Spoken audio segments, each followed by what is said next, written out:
We promise to bring you our adventures and misadventures. Well, here's a misadventure we did not plan on with our brand new travel trailer.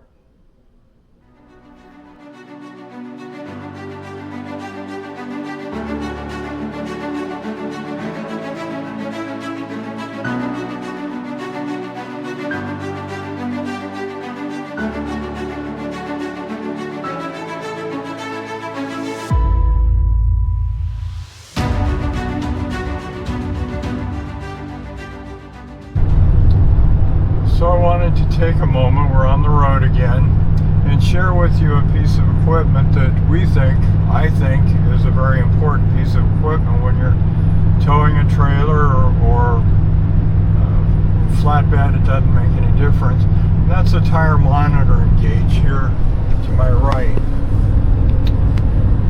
It's a device that's Bluetooth to the trailer. In our particular case, we have what's called a banded sensor that's on the rim of each tire. And it basically, through Bluetooth, relays the data, so it gives you the current temperature of the tire and the air pressure of the tire. So right now, of the 4 tires, one is about 135 degrees, which is the highest. Looks like one's about 129. And the pressures are all running around 70 psi, which is a little bit on the high side. I try and keep them around 65, but the ambient air temperature today is 95, so it's pretty toasty outside, so that kind of inflates the air pressure on you. On one of our trips from Rodman, I believe it was, coming home, the sensor made all kinds of noise.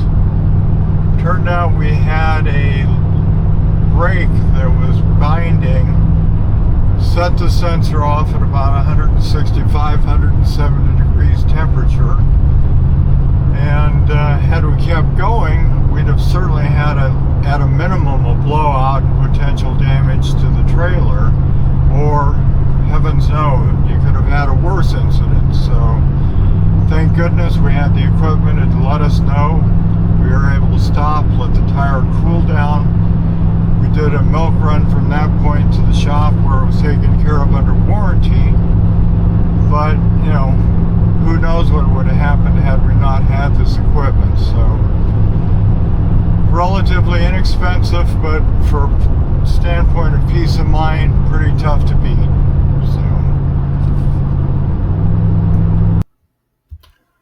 So we have a series of pictures here to kind of show you what specifically happened with our trailer, as well as just some general information. The first picture is of a brake assembly on another trailer. It's not ours. We have what's called electronic trailer brakes, and they're controlled either through a brake controller that is typically on the dash, if it's a factory install, or you can actually utilize a Bluetooth electronic brake system, which you plug into the truck side as well as the cord going to the trailer, and through an app on your phone, it'll engage the brakes on the trailer.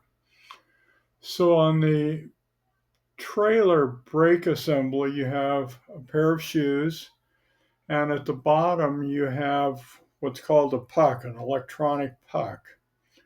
Whether you're using your brakes in the truck or testing them by pressing the button on your phone to engage the brakes, that puck allows, through electrical energy, allows the brake shoes to expand, which of course creates friction on the drums, and that's what actually slows the trailer down.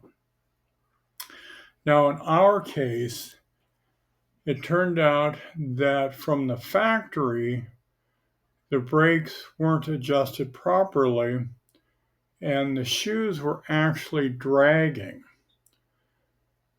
And we didn't know that, of course, until on our way home, and the heat sensor went off on the tire monitoring, which showed we clearly overheated, and something wasn't right. So took it to the shop, and of course they disassembled it, where they discovered that the drum, the shoes were all in really bad shape. As you can see in the pictures, the shoes themselves, half of the shoe is worn off from rubbing continuously against the drum itself. It was on the outer edge, it was actually down to almost metal, which caused numerous grooves in the drum itself. So through, fortunately, warranty, they ended up taking and replacing the entire assembly, the shoes, the electronic brake puck. They actually replaced the backing plate and the drum itself. Of course, the wheel bearings were repacked and redone and reassembled and tested. The shoes were really bad. The technician that worked on it couldn't really tell if they were seated properly or if in fact they were not, which caused them to kind of sit at an angle. The shoe should be directly close to the drum and parallel to the drum, so that no part of the shoe is dragging. The technician thinks that it was probably a little cattywampus and was actually dragging on the outside edge of the shoe, which started, of course, all of the destruction. We're very, very thankful that we put the tire monitoring system on there because we really could have had some serious potential damage, either a blowout, further issues with the axle itself. There's just a multitude of things that could have happened that could have really ruined our day completely. So use your tire monitoring system. Keep an eye on those temperatures.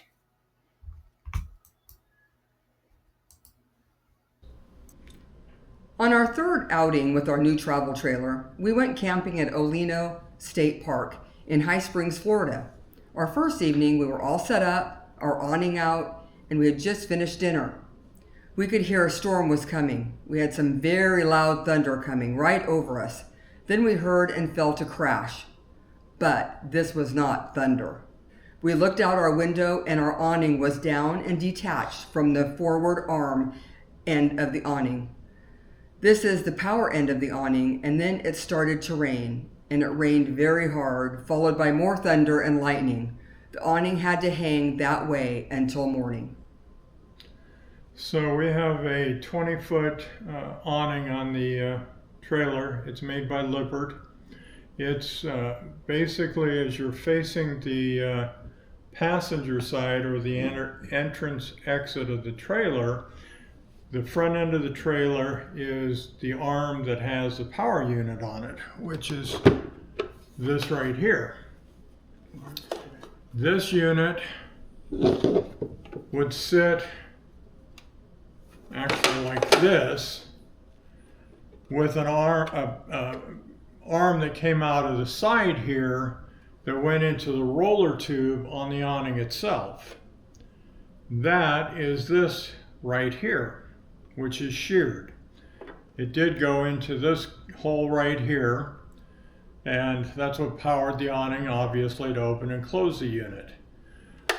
Well, somehow, some way, this unit sheared, which caused the awning to collapse, and the evening just got ugly from there. We had a storm that rolled in shortly thereafter, heavy thunder and lightning. Our campsite had close to 6 inches of standing water in it. We tried our best through the night to keep the material portion of the awning from rubbing on the slide, but we weren't too effective with that either. So.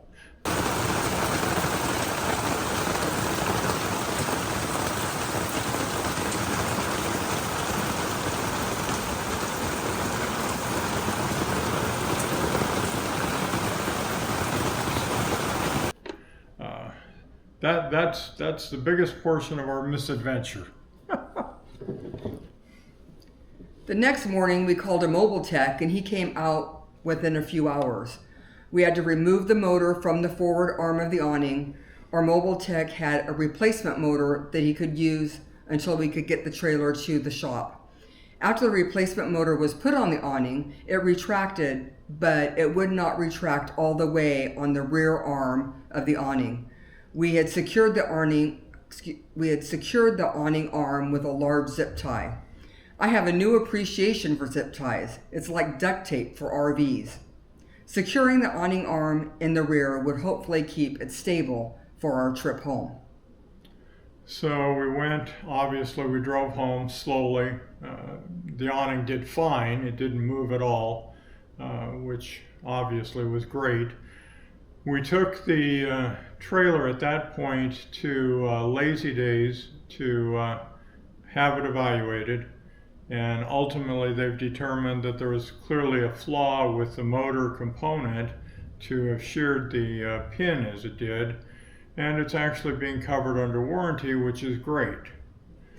Except, again, we have our travel trailer in the shop for 2 or 3 weeks, so I guess we won't be having any adventures or misadventures for a little bit.